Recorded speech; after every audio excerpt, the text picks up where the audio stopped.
येनाक्षरसमाम्नायमधिगम्य महेश्वरात् कृत्स्नं व्याकरणं प्रोक्तं तस्मै पाणिनये नमः। वाक्यकारं वररुचिं भाष्यकारं पतञ्जलिं पाणिनिं सूत्रकारं च प्रणतोऽस्मि मुनित्रयं नमस्कृत्य तदुक्तिः परिभाव्य च वैयाकरणसिद्धान्तकौमुदीयं विरच्यते।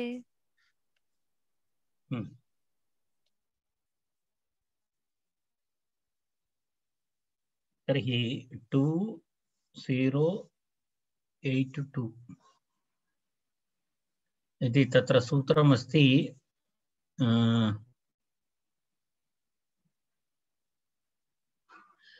स्थानान्ताद् विभाषा सस्थानेति इति सूत्रं। तत्र स्थानान्ताद् विभाषा सस्थानेन इति चेत् इति सूत्रम्। तत्र सस्थानेन इत्युक्ते तुल्येन इत्यर्थः।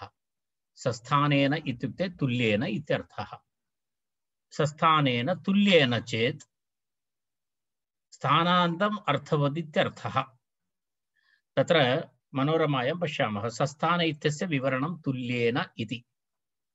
सस्थानेन इत्यस्य विवरणमस्ति तुल्येन। यदा तुल्यं भवति, यदा पित्रा तत्र पित्रातुल्यः पितृस्थानीयः इत्यादि तत्र अर्थः भवति तुल्यार्थे सस्थानेन इति। तर्हि स्थानान्तात् इति सस्थानेन इत्यस्य यस्य पदस्य यस्य प्रातिपदिकस्य अन्ते तुल्यार्थकस्थानशब्दः भवति। तुल्यार्थकस्थानशब्दः भवति। तेन यदा स्थानेन इत्यस्य विवरणं तुल्येन इति शब्दात् अर्थवत् इति लभ्यते। अर्थात् सस्थानार्थे यद्भवति तत्र तुल्यरूपेण अर्थेन यदि स्थानान्तं शब्दस्वरूपम् अर्थवत् भवति तथा स्थानान्तात् छो वा स्यात् इति सूत्रार्थः। मनोरमायां सूत्रार्थः दत्तः अस्ति। मनोरमायां सूत्रार्थः दत्तः अस्ति। तत्र एवमस्ति। सूत्रार्थम् एवं भवति। स्थानान्तप्रातिपदिकः तस्मात् छ प्रत्ययः भवति विकल्पेन। यदि स्थानान्तशब्देन यदा तुल्य अर्थवान् भवति इति, अर्थात् यस्य अन्ते स्थानशब्दः अस्ति, यस्य शब्दस्य अन्ते स्थानशब्दः अस्ति तेन तुल्यं भवति चेत् इति अर्थः। तेन तुल्यं भवति। यदा पितृस्थानीयः इति शब्दः, तत्र पितृस्थान इति स्थानान्तशब्दः, तत्र पितृतुल्य इत्यर्थे पितृस्थान इति अर्थः भवति। तस्मिन् अर्थे छ प्रत्ययः भवति इत्याशयः। सूत्रार्थं मनोरमायाम् एकवारं पुनः पश्यामः। तत्र एवमस्ति, पश्यतु। अत्र स्थानान्ताद् सस्थानेन इत्यस्य विवरणं तुल्येन इति शब्दात् अर्थवत् इति लभ्यते। तुल्यरूपेण अर्थेन यदि स्थानान्तं शब्दस्वरूपम् अर्थवत् भवति तदा स्थानान्तात् छो वा स्यात् इत्यर्थः। छो वा स्यात् छ प्रत्ययः विकल्पेन भवति इत्यर्थः। पित्रातुल्यः पित्रातुल्यः इति पितृस्थानीयः इत्यर्थे पित्रातुल्यः इत्यर्थे किं भवति? पित्रातुल्यः इत्यत्रे पितृस्थानशब्दात् छ प्रत्ययः भवति। पितृस्थानशब्दात् छ प्रत्ययः भवति चेत् छ प्रत्ययस्य इ आदेशः भवति। तर्हि पितृस्थान ईय इति रूपं भवति। पितृस्थान ईय इति तत्र पुनः यस्य इति च इति अकारलोपेन तत्र पितृस्थानीयः इति अर्थः इति भवति। पितुः इव स्थानम् अस्य, स एव पितृस्थानीयः। पितुः एव स्थानम् अस्य इति स एव पितृस्थानीयः इत्यर्थः। तत्र सस्थानेन किम् इति दलप्रयोजनं पृच्छति। तुल्यता किमर्थं, तुल्यार्थत्वं किमर्थं वदति इति तदस्ति। तस्य कारणं किमस्ति? तत्र प्रत्युदाहरणं पश्यतु। गोः स्थानम् इति अस्ति। गोः यत्र स्थानं भवति, गोः स्थानम् इति तुल्यार्थकत्वं नास्ति। गोः निवासस्थानं, गौ यत्र तिष्ठति तत्स्थानम् इत्यर्थः भवति। तत्र स्थानशब्दस्य सस्थानत्वम् इति अर्थः नास्ति। तेन कारणेन तत्र अयं प्रत्ययः न भवेत् इति तस्य व्यावृत्तिनिमित्तं यदा सस्थानेतर स्थानेषु सस्थानेतर प्रकरणेषु च प्रत्यय व्यावृत्ति निमित्तं सूत्रे सस्थान शब्दः प्रयुक्तः गोः स्थानम् इति तावदेव तत्र वक्तव्यमस्ति। अनुगादिनः ष्ठक् इति अनुगादिनष्ठक् इति अग्रिमं सूत्रम्।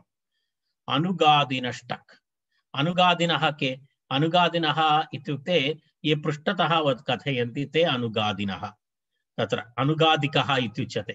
अनुगादिकः यथा तद्दिने अपि अहम् उक्तवान् आसम्। अनुगादिकः इत्युक्ते यदा अन्यस्य विषये अन्यं प्रति पृष्ठतः कथयति, पुरतः सम्यक् वदति।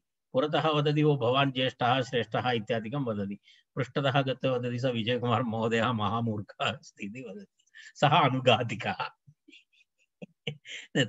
तादृशजनाः भवन्ति अनुगादिकः इति, पुरतः बहु नवनीतं स्थापयति। तर्हि तादृशाः जनाः अनुगादिकः इति तेषां। तदेव अनुगादिनः ठक् इति प्रत्ययः भवति। अनुगादिन् इति शब्दः। अनुगादिन् गाद् गद व्यक्तायां वाचि इति धातुः अस्ति। इदानीं वयं धातुपाठं धातूनाम् अभ्यासं कुर्मः कृदन्तप्रकरणे। यथेष्टं धातवः भवन्ति, तत्र नवीन धातवः वयं न श्रुतवन्तः, तादृशाः धातवः भवन्ति। मम तस्य प्रिपरेशन् आरब्धमस्ति इदानीमेव, पुस्तकानि सर्वम् आनीतवान्, सर्वमस्ति। अनन्तरम् अस्मिन् रविवासरादारभ्य मम कुमारसम्भवस्य अपि आरम्भः अस्ति। प्रतिदिनं प्रातःकाले 6:30 कुमारसम्भव महाकाव्यस्य प्रथमसर्गस्य पाठनम् इदानीम् अस्ति। यदि निरञ्जन भवान् इच्छति चेत् आगन्तुं शक्नोति। एतस्याः तस्मिन् समये वर्गः अस्ति इति मन्ये, व्याकरणम्। अस्तु, तर्हि अनुगादिनः इति अस्ति। अनुगादिनः ठक्। अनुगादिन् इति शब्दात् तत्र किमस्ति? अनुगादिन् इति शब्दात् मनोरमायां किमपि दत्तं वा इति पश्यामः, अन्यथा सामान्यार्थः तत्र विशेषतया किमपि स्वार्थे इति शेषः आमादयः प्राङ्मयटः इत्युक्ते ठकादयः नित्या एव प्रत्ययाः। कारण केचन प्रत्ययाः नित्यप्रत्ययाः सन्ति इति अस्माभिः उक्तं। कारण महाविभाषा अस्ति चेदपि तत्र कुत्रचित् तथा न भवति इति। तर्हि तत्र सूत्रस्य विशेषतया अर्थः अनुगादि शब्दात् स्वार्थे, तत्र किमस्ति? स्वार्थे अनुगादिन् शब्दात् स्वार्थे ठक् प्रत्ययः स्यात् इत्यर्थः। अनुगादिन् शब्दात् स्वार्थे ठक् प्रत्ययः स्यात्। अनुगदति इति अनुगादि, अनुगदति इति अनुगादि, स एव आनुगादिकः। तर्हि अनुगादिन् इति मूलशब्दः, अनुगदति इत्यर्थे अनुगादिन् इति मूलशब्दः, तस्मिन्नेव अर्थे स्वार्थे अनुगदति, अनुगादि एव अनुगदगादिकः। तत्र ठक् प्रत्ययः भवति, ठक् प्रत्ययस्य इक आदेशः भवति, तदनन्तरं टिलोपः भवति, तर्हि अनुगादिक इति शब्दः भवति। अनुगदति इति अनुगादिन्, अनुगदति इति गदति इत्युक्ते वदति इत्यर्थः। एवं गदति, यदा भवन्तः एषः शब्दः आकाशवाण्याः वार्तायां सर्वदा श्रूयते, न्यगादि इति वदन्ति ते, सर्वदा वदन्ति न्यगादि इति, न्यगादि इति निशेषेण। न्यगादीदपि उक्तवान् इत्येव अर्थः। एवं मन्त्रिः न्यगादीत् एवं वदति, प्रधानमन्त्री एवं न्यगादीत् इति एवम्। अस्तु, अनुगादिनः ठक् इति। तदनन्तरं पुनः अग्रिमं सूत्रमस्ति विसारिणो मत्स्ये इति अग्रिमं सूत्रम्।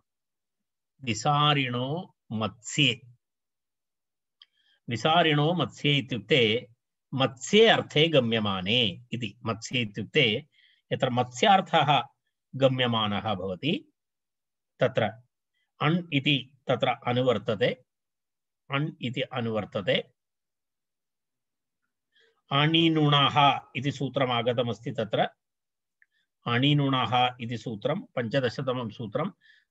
तत्र अणिनुणः इति सूत्रम् अहं पश्यामि तद् वेदसम्बन्धी स्यात् अथवा केनापि तथा स्यात्, अहं न सामान्यम् इदानीं न स्मरामि, परन्तु तत् सूत्रम् अत्र इदानीम् उल्लिखितं नास्ति। तस्य सूत्रम् आचार्येण अस्मिन् प्रकरणे स्किप् कृतमस्ति। अणिनुणः इति तद् 5 4 15 इति सूत्रमस्ति।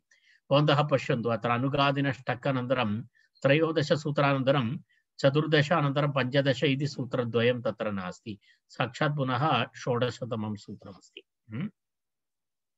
तर्हि विसारिणो मत्स्ये, विसारिणो मत्स्ये इति अस्ति। मत्स्ये अर्थे गम्यमाने तत्र किं भवति, अण् प्रत्ययः भवति। कस्मात् शब्दात्, विसारि इति शब्दात् विसारिन् इति शब्दः भवति।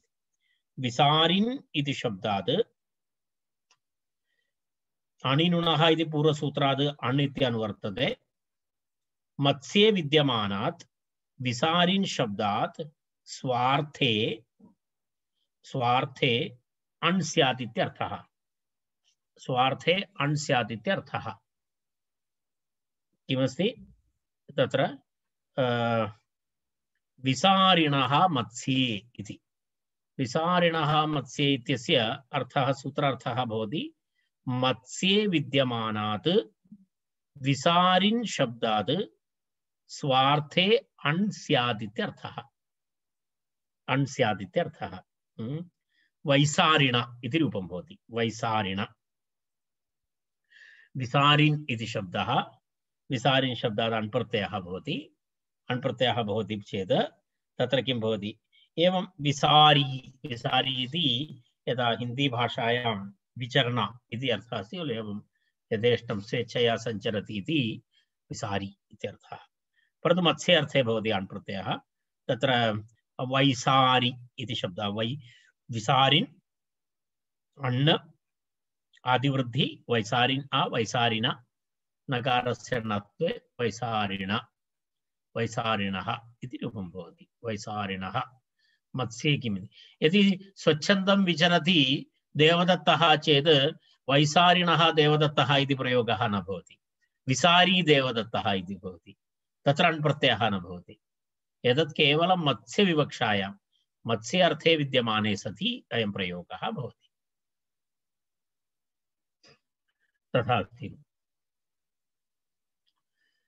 तदनन्तरं पुनः अग्रिमं सूत्रम् अस्ति, संख्यायाः क्रियाभ्यावृत्तिगणने कृत्वसुच् इति प्रत्ययः। कृत्वसुच् विषये वयं पूर्वं पठितवन्तः। कुत्र? कारकप्रकरणे। कारकप्रकरणे अपि एषः विषयः आगतः अस्ति। तत्र किं षष्ठी विभक्ति सन्दर्भे वैकल्पिक षष्ठी अनन्तरं सप्तमी अहनि अह्नः पंचकृत्वो भुङ्क्ते इत्यादि प्रयोगः तत्र दत्तः अस्ति। सूत्रं किमस्ति स्मरति वा?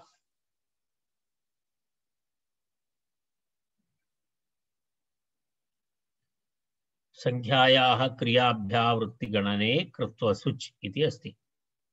कृत्वर्थप्रयोगे तथा अस्ति सूत्रं। किमस्ति? अस्तु, तत्र अभ्यावृत्तिः जन्म इत्यर्थः सूत्रे। अभ्यावृत्तिः जन्म, अभ्यावृत्तिः इति क्रियाजन्म। क्रियाजन्मगणनवृत्तेः कतिवारम् एका क्रिया वारं वारं भवति इति अभ्यावृत्तिः भवति तत्र। तदेव क्रियाजन्म। अभ्यावृत्तिः इति जन्म इत्युक्ते यदा भोजनक्रिया भुङ्क्ते, एकवारं भुङ्क्ते, द्विवारं भुङ्क्ते, त्रिवारं भुङ्क्ते, चतुर्वारं भुङ्क्ते, पञ्चवारं भुङ्क्ते इति अभ्यावृत्तिः। तत्सूत्रं वदतु भो। कृत्वर्थप्रयोगे कृत्वर्थप्रयोगे कालेधिकरणे। काले अधिकरणे। कृत्वर्थप्रयोगे काले अधिकरणे स्मृतवान्। तर्हि तत्र एवमस्ति, अभ्यावृत्ति नाम जन्म। जन्म इति एकस्याः क्रियायाः वारं वारम् एकां क्रियां करोति इति क्रियायाः जन्म। क्रियाजन्मगणनवृत्ति अर्थात् एका क्रिया, तस्याः गणना यदा भवति, यदा भुङ्क्ते, उदाहरणम् एकवारं, द्विवारं, त्रिवारं, चतुर्वारं, केचन महारथिनः सन्ति ते पञ्चवारमपि भोजनं कुर्वन्ति। तादृशानां विषये उच्यते अत्र। क्रियाजन्मगणनवृत्तेः संख्याशब्दात् संज्ञाशब्दः कस्मिन् अर्थे भवेत्? क्रियाजन्मगणनवृत्ति भवति, अर्थात् क्रियायाः जन्मगणनं भवति, कतिवारम् एका क्रिया अभवत् इति गणना भवति। तस्मिन् अर्थे प्रयुज्यमाने संख्याशब्दे तस्मिन् अर्थे प्रयुज्यमानात् संख्याशब्दात् स्वार्थे कृत्वसुच् प्रत्ययः भवति। कृत्वसुच् प्रत्ययः च चकारः इत्यस्ति, उकारः उच्चारणार्थः भवति। कृत्वस् इति अवशिष्यते। कृत्वस् इति अवशिष्यते।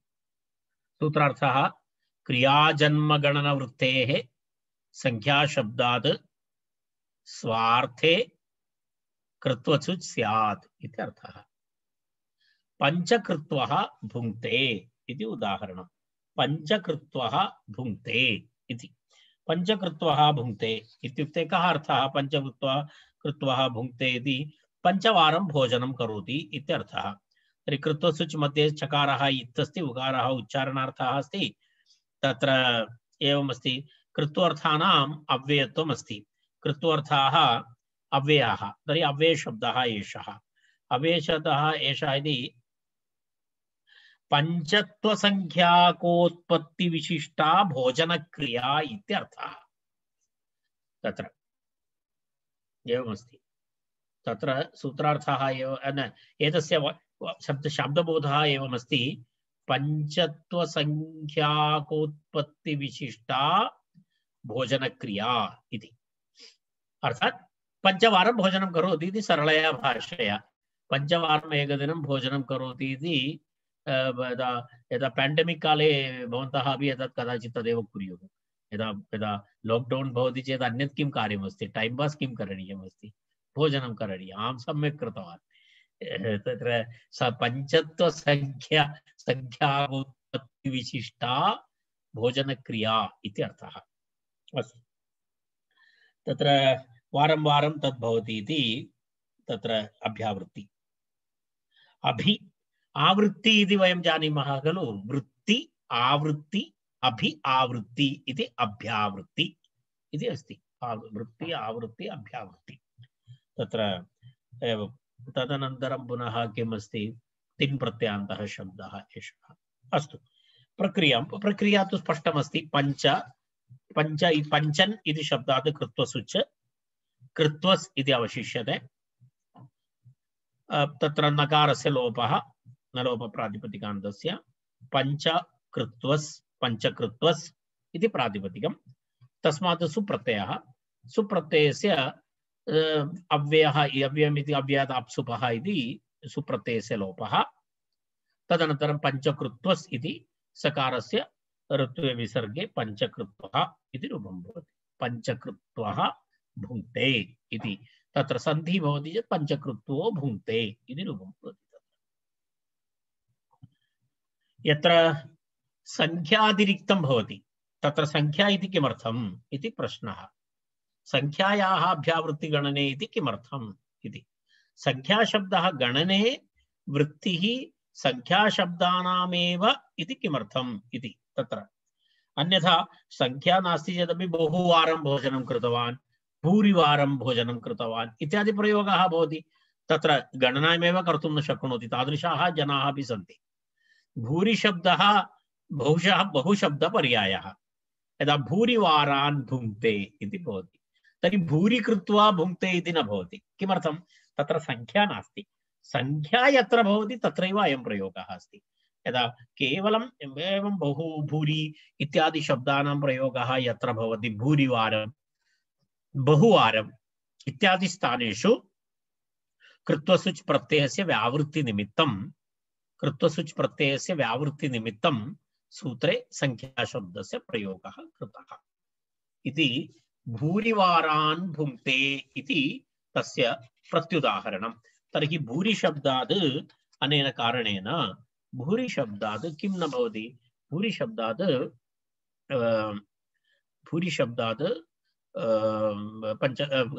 कृत्वसुच् प्रत्ययः न भवति इत्यर्थः इति तस्य सूत्रस्य विवरणम्।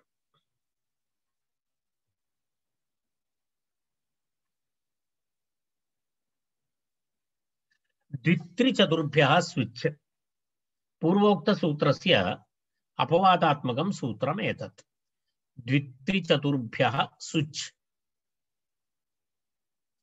कृत्वसुचः अपवादः एषः इति अस्ति। कृत्वसुचः अपवादः, कृत्वसुचः अपवादः अस्ति। तर्हि तत्र किमस्ति? द्वि त्रि चत्वारि चतुर इति शब्देभ्यः क्रियाभ्यावृत्तिगणने किं भवति? सुच् प्रत्ययः भवति। कृत्वसुच् न भवति, सुच् प्रत्ययः भवति। केभ्यः शब्देभ्यः? द्वि त्रि चतुर एतेभ्यः शब्देभ्यः। द्वि त्रि चतुर इत्येतेभ्यः शब्देभ्यः किं भवति? सुच् प्रत्ययः भवति। सुच् प्रत्ययः इत्युक्ते तत्र किं भवति? सुच् प्रत्ययः नाम तत्र किं किं करोति? तत्र संख्यायाः क्रियाभ्यावृत्तिगणने इति अत्र अनुवृत्तिः अस्ति। तद्धिताः इति ज्ञाप्रातिपदिकात् प्रत्ययः परश्च इति सर्वं भवति। तत्र द्वि त्रि तथा चतुर इति शब्देभ्यः क्रियाभ्यावृत्तिगणने इत्येव सुचि इत्यत्र चकारः इत् उकारः उच्चारणार्थः पूर्ववद् अव्ययत्वम् इति सर्वनियमाः यथापूर्वं तत्र उक्तमस्ति। मनोरमं पश्यतु क्रियाभ्यावृत्तिगणने इत्येव सुचि चकारः इत् उकारः उच्चारणार्थः पूर्ववद् अव्ययत्वं। तत्र सूत्रार्थः कथं भवति? तत्र द्विः द्वि त्रि चतुर एतेभ्यः संख्यावाचकेभ्यः क्रियाभ्यावृत्तिगणने अर्थे गम्यमाने स्वार्थे सुच् प्रत्ययः स्यात् इति सूत्रार्थः। कृत्वसुच् इतः इत्यस्य अपवादः अस्ति। पुनरेकवारं सूत्रार्थः द्वि त्रि चतुर एतेभ्यः संख्यावाची शब्देभ्यः क्रियाभ्यावृत्तिगणने अर्थे गम्यमाने स्वार्थे सुच् प्रत्ययः स्यात् इत्यर्थः। उदाहरणं द्विः भुङ्क्ते इति उदाहरणं। द्विः भुङ्क्ते, त्रिः भुङ्क्ते इत्यादि उदाहरणं। तर्हि द्विः भुङ्क्ते इत्यस्य कथं भवति? द्वि इति संख्यावाचकशब्दः द्विवारं भोजनं करोति, द्विवारं भुङ्क्ते इत्यर्थे द्वि सुच्। द्वि सुच् स्थिते तत्र चकारः इत्संज्ञकः, उकारः इत्संज्ञकः, तदनन्तरं पुनः तत्र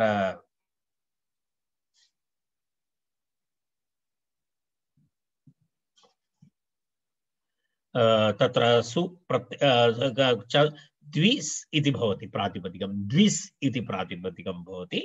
द्विस् इति प्रातिपदिकं भवति चेत् ततः किं भवति? सुप्रत्ययः, सुप्रत्ययस्य पुनः लुक् लोपः, द्विस् तस्य सकारस्य रुक्ते विसर्गे द्विः इति रूपं भवति। एवं त्रिवारं भुङ्क्ते, त्रिवारं भुङ्क्ते इत्यर्थे त्रिवारं भुङ्क्ते इत्यर्थे त्रिशब्दात् सुच् प्रत्ययः त्रिस् इति भवति। त्रिस् इत्यस्य सकारस्य रुक्ते विसर्गे त्रिः इति रूपं भवति। त्रिः इति रूपं भवति। चतुर इति शब्दः भवति। चतुर इति शब्दात् सुच् प्रत्ययः भवति। चतुर इति चतुरस् इति तत्र भवति। चतुरस् तत्र चातुर तत्र रात्सस्य इति एकं सूत्रमस्ति। रात्सस्य इति वयं सन्धिविषये पठितवन्तः। तेन रेफात् परवर्ती सकारस्य लोपः भवति। तेन किं भवति? चातुर इत्यस्मात् परस्य सकारस्य लोपः भवति। तर्हि चतुर इत्येव भवति। पुनः रेफस्य विसर्गे चतुः इति रूपं भवति। चतुः भुङ्क्ते इति प्रयोगः भवति। एवं द्विः भुङ्क्ते, त्रिः भुङ्क्ते, चतुः भुङ्क्ते इति एवम् उदाहरणानि। एकस्य सकृच्च इति अग्रिमं सूत्रं। यदा एकवारं भुङ्क्ते इत्यर्थे एकशब्दः, एकशब्दस्य सकृत् इति आदेशविधायकं सूत्रम् एतत्। वयं वदामः न सकृत् इति, एकवारम् इत्यर्थे सकृत् इति प्रयोगः। सकृत् इति प्रत्ययः। एकस्य सकृत् च इति त्रिपदं सूत्रम्। एकस्य सकृत् च इति त्रिपदं सूत्रम्। तत्र किं किं भवति? सुच् प्रत्ययः अनुवर्तते। चकारग्रहणेन सुच् प्रत्ययः भवति। एक इत्यस्य स्थाने सकृत् इति आदेशः भवति। तदेव तत्र अनुवृत्तिं पश्यामः। सुच्च अभ्यावृत्ति अत्र नास्ति, क्रियागणने इत्येव अस्ति। कारणं तत्र एकवारमेव अस्ति। एकवारम् अस्ति चेत् अभ्यावृत्तिः नास्ति। यदा एक अधिकं भवति चेदेव क्रियायाः जन्म भवति, अन्यथा तु एकवारमेव, अभ्यावृत्तिः नास्ति। तर्हि तत्र क्रियागणने इति अनुवर्तते। तद्धिताः ज्ञाप्रातिपदिकात् प्रत्ययः परश्च इत्यादि सर्वं भवति। तत्र सूत्रार्थः तु किमस्ति? सूत्रार्थः सकृत् इत्यादेशः स्यात् एकस्य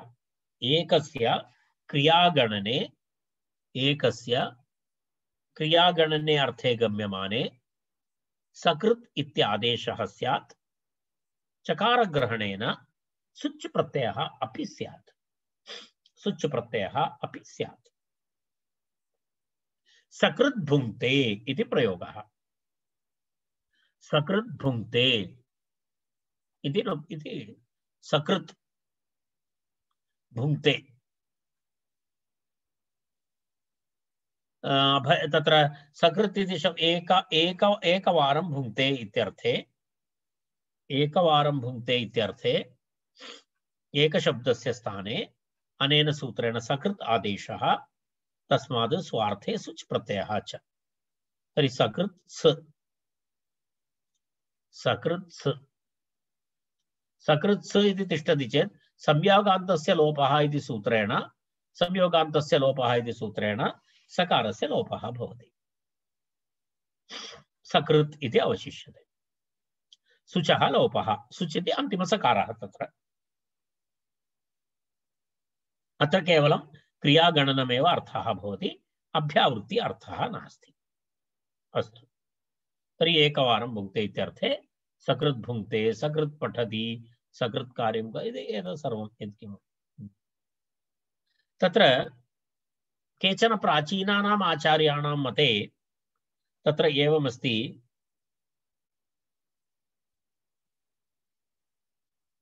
संयोगान्तस्य लोपविषये कुत्रचित् किञ्चित् विवादः अस्ति।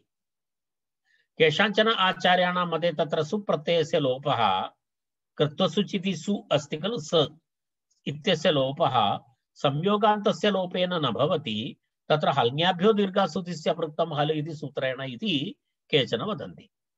तस्य निषेधं करोति आचार्यः, हल्ङ्याभ्यो इति न तु हल्ङ्याप् इति। हल्ङ्याभ्यो दीर्घासुतिस्य पृक्तं हल् इति सूत्रेण नास्ति एतत्। तत्र किं भवति?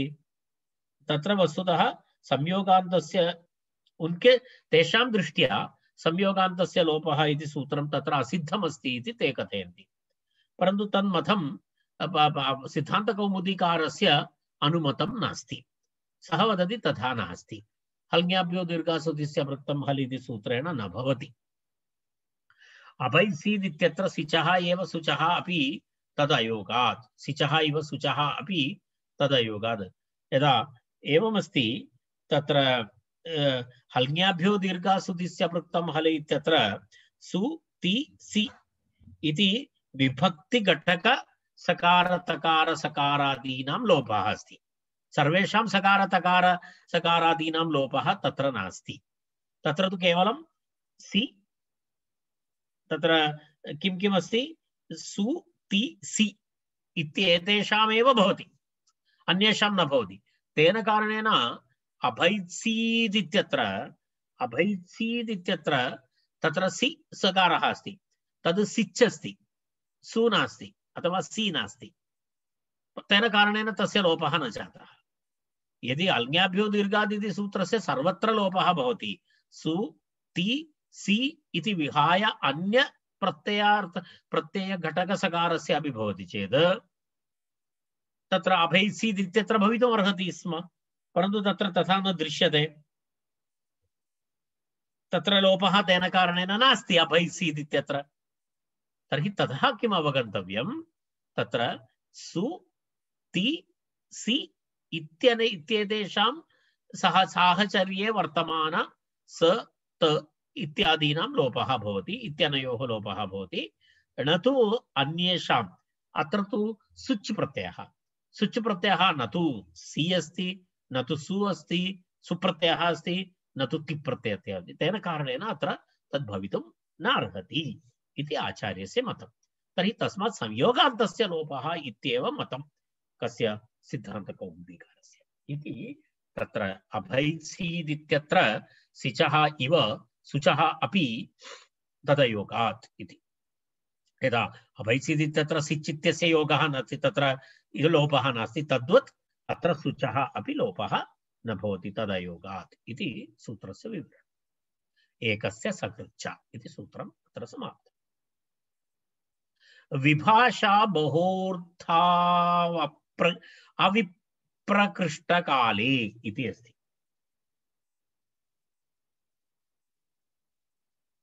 एवमस्ति, विभाषा बहोः धा अविप्रकृष्टकाले इति। विप्रकृष्टः कालः इत्युक्ते किञ्चित् अनन्तरकालः इत्यर्थः। विप्रकृष्टः कालः, अविप्रकृष्टकालः इत्युक्ते आसन्नकालः इत्यर्थः।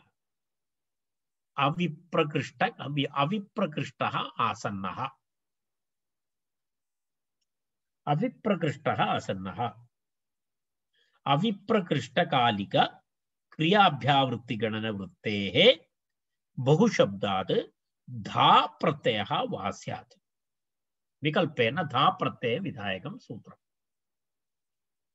यदा एकस्मिन् दिने कंटिन्यूअस निरन्तरम् एकवारं भोजनं करोति, किञ्चित् कालानन्तरं सत्वरं पुनः भोजनं करोति, एवं गणना एव न, बहुधा भुङ्क्ते इति प्रयोगः।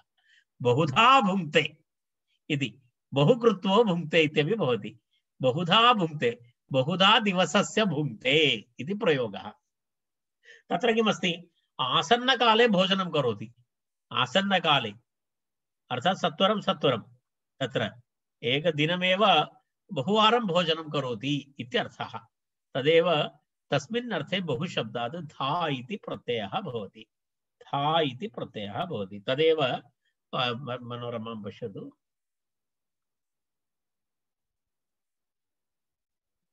पश्यतु, अविप्रकृष्टकालिक क्रियाजन्मगणनवृत्तेः बहुशब्दात् धा प्रत्ययः वा स्यात्। पक्षे कृत्वसुच् बहुधा बहुकृत्वो वा दिवसस्य भुङ्क्ते। दिवसे प्रातः संगवाद्यव्यवहितकालिकोत्पत्तिविशिष्टा भोजनक्रिया इत्यर्थः।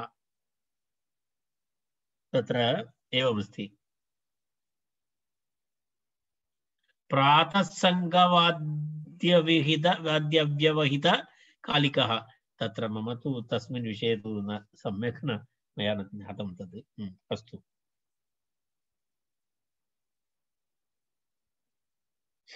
प्रातःकालतः आरभ्य सम्यक् भोजनं करोति इति, शीघ्रं शीघ्रं प्रातःकालतः इत्यर्थे दिवसस्य बहुधा भुङ्क्ते इति प्रयोगः। यदा कुत्रापि किं भवति, तत्र तत्र अस्ति खलु, यदा यदा एवमस्ति, तत्र मध्ये एतत् नास्ति, तत्र मध्ये कोऽपि अवच्छेदः नास्ति। प्रातःकालतः सः एतदेव निरन्तरं तस्य कार्यम् एतदेव अस्ति इत्यर्थः। मध्ये कापि समस्या न भवति।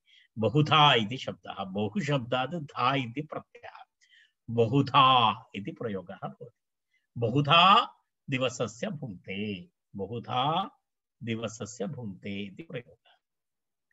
तत्र एवमस्ति, तत्र वैकल्पिकं रूपं, तेन कारणेन कृत्वसुच् भवति चेत् बहु कृत्वा इति प्रयोगः अपि भवति। आसन्नकाले किं, बहु कृत्वा मासस्य भुङ्क्ते, बहु कृत्वा मासस्य भुङ्क्ते तत्र एवमस्ति बहु कृत्वा मासस्य भुङ्क्ते इत्यत्र मासस्य मासे बहुवारं भोजनं करोति इति अस्ति निरन्तरं नास्ति दिने नास्ति दिने भिन्नम् अस्ति मासे भिन्नम् अस्ति तत्र किमस्ति आसन्नत्वं नास्ति आसन्नकालत्वं नास्ति अप्रविकृष्टत्वं नास्ति तत्र तत्र करोति भोजनं परन्तु मासे कदाचित् इति तथा अस्ति तेन कारणेन तत्र अयं प्रयोगः न मासस्य बहु कृत्वा भुङ्क्ते इति अस्ति तत्र आसन्नकालत्वं नास्ति इति तावत्पर्यन्तम् अस्ति इति विभाषा बहुर्धाव अप्रकृष्टकाले इति सूत्रम् बहु कृत्वा मासस्य तावत्पर्यन्तमेव अस्ति खलु